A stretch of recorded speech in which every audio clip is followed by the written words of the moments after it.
तोडून घ्या ना तो. नाही पूर्ण तोडून घ्या ना मधून. तोडून घ्या ना मधून मधून.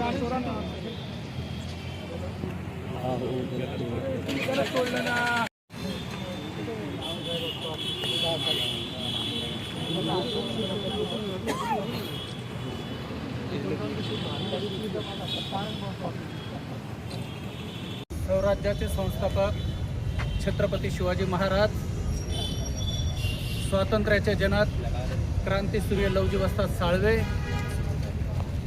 विद्येचे दैवत महात्मा ज्योतिराव फुले, राज्यघटनेचे शिल्पकार भारतरत्न बोधिसत्व डॉक्टर बाबासाहेब आंबेडकर, कामगारांचे कैवारी, साहित्याचे जनक शिवशाहीर अण्णाभाऊ साठे या महामानवांना प्रथम अभिवादन करून आज साहित्यरत्न अण्णाभाऊ साठे यांची 57वी पुण्यतिथी साजरी होत असून मी प्रथम ह्या महामानवाचरणी पुण्यतिथी निमित्ताने अभिवादन करतो. अण्णाभाऊ साठे यांच्याबद्दल जर बोलायचं ठरलंच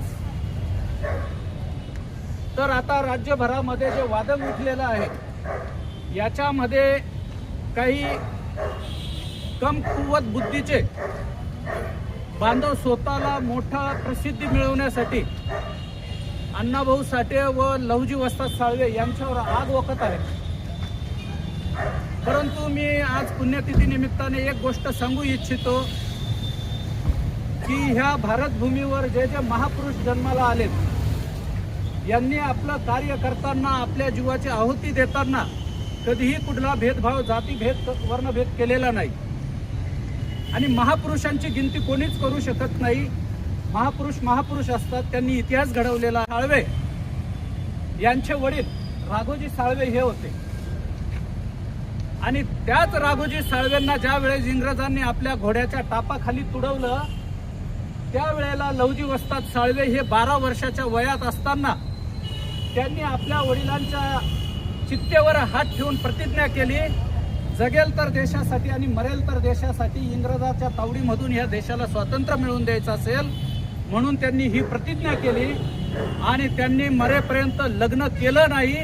आणि ह्या देशाला स्वातंत्र्य मिळवण्यासाठी अनेक स्वातंत्र्यवीरांना त्यांनी आपल्या क्रांतिकारक त्यांच्या आखाड्यातून तालीम दिली, त्यांना शस्त्र चालवण्याचे विद्या दिली, अनेक क्रांतिकारक घडवले.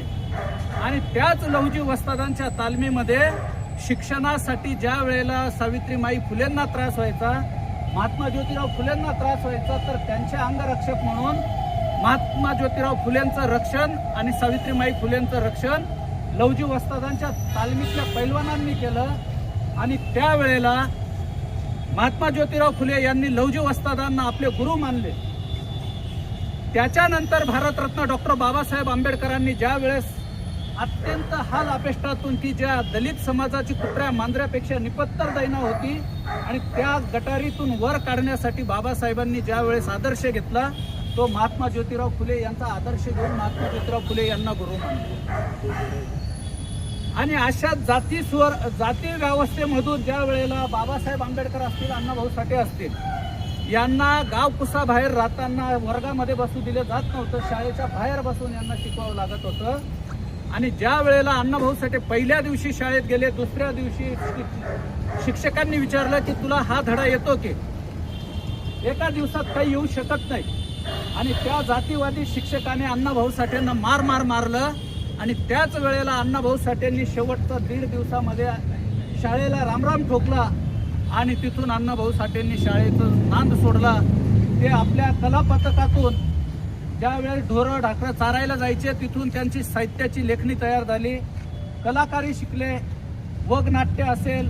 आणि अशा याच्यातून वाटेगाव ते मुंबई त्यांनी जो प्रवास केला त्या प्रवासाच्या माध्यमातून ते फलक वाचन करणे, त्यांनी कामगारांच्या अनेक समस्या असतील, एका कामगार कोळशाच्या कारखान्यात कामाला लागले त्या गिरणीमध्ये आणि तिथं ज्या वेळेला कामगारांवर अन्याय व्हायला लागला त्यावेळेला अण्णाभाऊ साठे आणि गव्हाणकर, अमर शेख गव्हाणकर हे त्रिमूर्ती यांनी एक कलापथक तयार केलं, लाल बावटा कलापथक. आणि त्या लाल बावटा कलापथकाच्या माध्यमातून गिरणी कामगारांना न्याय मिळवून देण्याचं काम केलं. आणि त्यावेळेस अण्णाभाऊ साठे म्हणतात की ही धरती शेषनागाच्या मस्तकावर तरलेली नसून ही श्रमिक कष्टकरी दलितांच्या तळ हातावर तरलेली आहे. असं हे ब्रीद वाक्य ज्यावेळेस अण्णाभाऊ साठे देऊन म्हणतात, तेव्हा त्यांच्या शायरीमधून प्रत्येक वाडा वस्ती गाड्यामध्ये जाऊन ते आपल्या समाजावर होणाऱ्या अन्यायाला वाचा फोडण्यासाठी ते आपल्या लेखणीतून आणि शाहिरीतून त्यांनी जनजागृती केलेली आहे. आणि ज्या वेळेस फकीरा कादंबरी लिहितात त्यावेळेला ती पहिली फकीरा कादंबरी बाबासाहेब आंबेडकर यांच्या लेखनीस अर्पण करतात आणि म्हणतात की जग बदल घालून घाव सांगून गेले मज भीमराव. मी काही समाजकंटकांना एक गोष्ट सांगू इच्छितो की ते रील बनवताना म्हणतात की यांचं कार्य काय. अरे बाबा, तू इतिहासच पाहिलेला नाही, इतिहासच वाचला नाही, तर तुला त्यांचं कार्य तरी समजणार काय. ज्यावेळेस इतिहास वाच तेव्हा त्यांच्या जीवनावर बोल, तुझी लायकी नाही. असो, आपल्याला कुणाशी राजकारण घ्यायचं नाही. महापुरुषांच्या पुण्यतिथी निमित्ताने आपण अभिवादन करण्यासाठी आलो. परंतु ह्या महामानवांचं कार्य एवढं मोठं आहे की आज त्यांच्या पुण्याईमुळे, बाबासाहेबांच्या घटनेमुळे आज आपण एवढ्या शासनाच्या भूखंडावर आपण आपला अधिकार बजवत आहोत. मंत्री महोदयांनी त्याचा पाठपुरावा केला आणि हा एवढा मोठा भूखंड ह्या महामानवांच्या कार्याला सलाम करून त्यांचा भव्य दिव्य पुतळा या ठिकाणी उभा राहावा म्हणून सनी आपल्या राज्याचे शालेय शिक्षण मंत्री माननीय नामदार दादाजी भुसे साहेब यांनी सारखा पाठपुरावा करून ही जागा, हा जो भूखंड आहे, हा अण्णाभाऊ साठे यांचा भव्य दिव्य स्मारकासाठी मंजूर करून दिलेला आहे. तरी मी या ठिकाणी अण्णाभाऊ साठे यांना अभिवादन करताना पुन्हा समाजाच्या वतीने अपेक्षा करतो की साहेबांनी दिलेला शब्द हा आज ना उद्या 100% पूर्ण होणार आहे. परंतु साहेबांकडे अपेक्षा लागलेली आहे समाजाची. समाजासाठी साहेबांनी लवकरात लवकर ही भेट द्यावी आणि येणाऱ्या 1 ऑगस्टसाठी सर्व जाती धर्माच्या समाज बांधवांनी, अण्णाभाऊ साठे हे काही एका मातंग समाजात जन्माला आलेत परंतु मरताना मातंग समाज म्हणून मेले नाहीत. त्यांनी या बहुजन आणि दलित समाजासाठी काम केलेलं आहे. बाबासाहेबांचे विचार घेऊन पुढे चाललेले आहेत. परंतु काही नालायक लोक बाबासाहेबांमध्ये आणि अण्णाभाऊ साठेंमध्ये भेदभाव करून ते आपल्यामधली दरी निर्माण उभी करत आहेत. म्हणून या गोष्टीला आपण गावगाड्यावर तरी मी केदारे साहेबांना विनंती करतो की साहेब, आपण याच्यात प्रचार आणि प्रसाराच्या माध्यमातून ही दरी आपण मिटवण्याचा प्रयत्न करावा आणि ही एकजूट आपण कायम राहू द्यावं. आपली एकजुटी असेल तर इथं कोणीही काही करू शकत नाही. कोणी जर काही रील बनवत असतील त्यांनाही आपण अटकाव घातला पाहिजे की आपलं भावाचं नातं हे कायम टिकून राहिलं पाहिजे.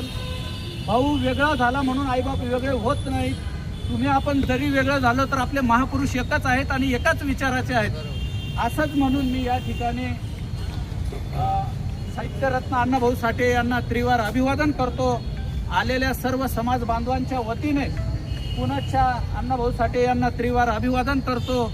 आणि या ठिकाणी शांतता समिती व राष्ट्रीय एकात्मता समितीच्या वतीने पहिल्यांदा का असेना स्वाभिमान वाटायला लागला की प्रत्येक महापुरुषांच्या बरोबर आता अण्णाभाऊ साठेंच्या बद्दल आम्ही असंच म्हणू की हा समितीचा दोष नव्हता, हा आम्ही कार्यकर्ते कुठेतरी कमी पडत होतो त्यांच्यापर्यंत पोहोचण्यासाठी.